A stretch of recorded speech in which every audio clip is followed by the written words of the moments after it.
Motif Pratu AH dan Pratu MF yang menganiaya juniornya yakni Prada MAP karena merasa kesal. Pasalnya korban disebut keluar tanpa izin hingga kedua senior itu memberikan hukuman yang berujung hilangnya nyawa.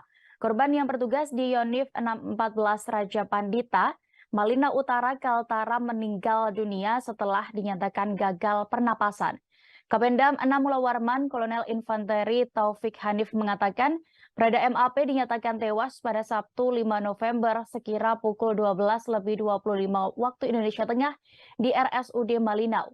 Kasus penganiayaan ini berawal dari Pratu MAP yang keluar dari kesatrian atau lingkungan Yonif tanpa izin. Karena tindakan itulah korban mendapatkan perlakuan tidak wajar dari dua seniornya. Kolonel Taufik mengungkap Pratu AH dan Pratu MF melakukan pemukulan. Keduanya juga meminta korban MAP untuk berendam di kolam hingga berguling. Akibatnya Prada MAP pun tidak sadarkan diri sehingga dibawa ke Poliklinik Yonif 614 RJP. Karena tidak kunjung sadar, korban kemudian dilarikan ke RSUD Malinau. Di ruang UGD, dokter RSUD Malinau menyatakan yang bersangkutan telah meninggal dunia karena mengalami gagal pernapasan. Atas perbuatannya, Pratu AH dan Pratu MF kini sudah diamankan di Denpom 6 3 Bulungan.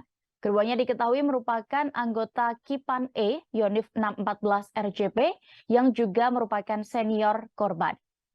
Pangdam 6 Mulawarman juga telah memerintahkan Komandan Brigade Infanteri 24 Bulungan Cakti dan Komandan Polisi Militer Kodam 6 Mulawarman untuk menangani kasus ini. Mereka diminta segera melakukan investigasi sesuai prosedur hukum dan ketentuan yang berlaku.